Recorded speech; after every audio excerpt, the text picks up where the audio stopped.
sign? Just the sign.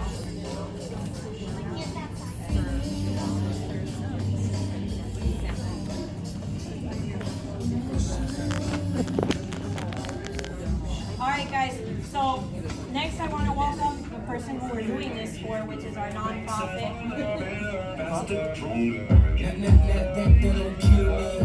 My girl,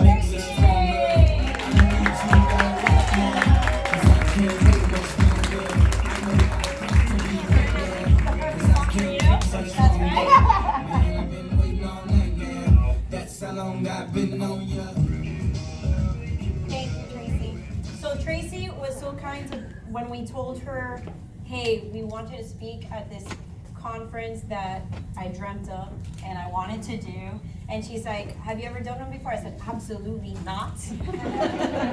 But it's going to be amazing. And it is amazing. So with that being said, she's going to give us a little bit of, for those of us who don't know what BRCASTRONG is and what this BRCA testing is all about. Some of you may know about it, but others don't. So she's going to give us a little bit of insight of what BRCA and what led her to become BRCA tested. First, I want to thank Sam and Sandy. Thank you so much for putting this amazing event together.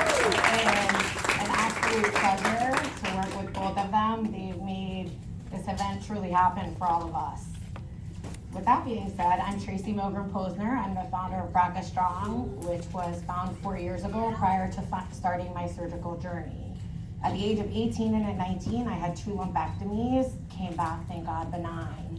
At that point, I said to both of my surgeons, what are the chances of me getting breast cancer and ovarian cancer? I have both on both sides of my families and of Ashkenazi Jew descent, which puts me at a higher risk for both.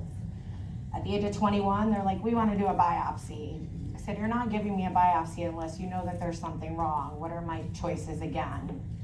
They said, well, you can do genetic testing. This is pre-Angelina Jolie, no evidence out there really, genes were just being studied. Sure enough, 21 came back, BRCA positive. Said, now what does my life look like? I started a Facebook group saying, it's gonna be nothing, you know, nobody really knows anything. I flew to a different couple states, 2 different centers, couldn't get any answers. 22, every 6 months, I had a ultrasound or a mammogram or an MRI. Here comes, I'm young, I don't have kids, I know my risks are 97% for breast cancer and 87% for ovarian cancer. So let's get this ball rolling. Let's have kids, let's get married, let's start life. Found my ex-husband now, now my ex-husband, and said, let's have kids. Had 2 kids, decided when my youngest was 2, I was going to go ahead and start preventative action. I had a full hysterectomy, robotically done, and healed rather quickly. 6 months later, I followed with a prophylactic bilateral mastectomy with reconstruction. 4 years, cancer-free, never had cancer, but I did have a very high risk. Through that, I started BRCASTRONG, which I support, educate, empower, and advocate women who are either survivors or purvivors, or to get genetic testing based on their family history. I strongly am a big advocate. Doesn't mean you have to take surgical actions. There's other avenues to go. And we support them to help them after surgery with post-mastectomy garments to help women feel whole again. As all of us know sitting in this room, taking something of your own body is feminine. How do you feel? There's something out there for all of us. So that's what we do. We fund women to help them be strong.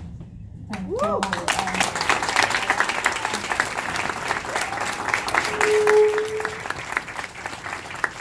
When we go around, if you guys have businesses, you have families, you need information, we're here. We have a booth set up over there. For September and October, we're doing a fundraiser. It's called Bras for a Cause.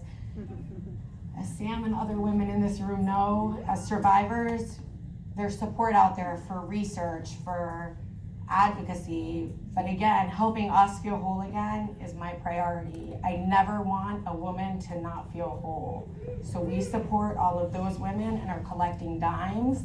Every water bottle that's filled up helps 3 to 4 women. There's many different avenues to help them, not only post-mastectomy garments, post-mastectomy pillows, wigs, and all other kinds of items. So if you ever have any questions or need support, feel free to follow us on Instagram at BRCASTRONG. We also have a group that's nationwide of 3,000 women that's private. So if you ladies have a question and don't want men or other women knowing, this is a safe place to go. And a thank you to my daughter, because many people have asked me about my butterflies. I was flat for 7.5 weeks on one side, and my daughter is the founder of my logo. She said to me that I was like a butterfly and went through different phases of life.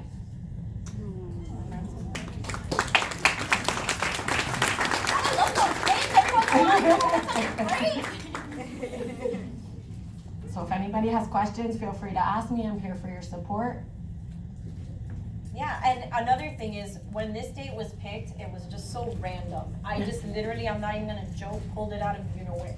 Like, it was just like September 21st, and it's like, it had no rhyme, it had no reason, it was just September 21st.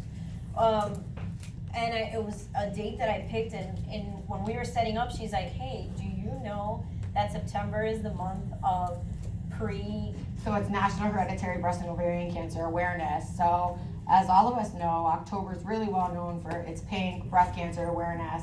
But unfortunately, it's just not about breast cancer, it's also about ovarian cancer. And unfortunately, ovarian cancer is caught in late stages. So what can we do to avoid ovarian cancer instead of women contacting us when unfortunately it's too late and there's not treatment options? Is there a good screening for ovarian cancer? Not yet, but there's other options. So just stay on top of it, because a lot of us forget about uterine, ovarian, endometriosis, endometrial cancer. These are cancers that all of us should be informed on. Our physicians unfortunately see us for our general checkups. Hi, how are you? How are you doing? Oh, did you have your mammogram? Great. What's up here is just as important as what's down there. And don't forget to get your yearlies, because you never know what can be missed. guys. Thank you so very much.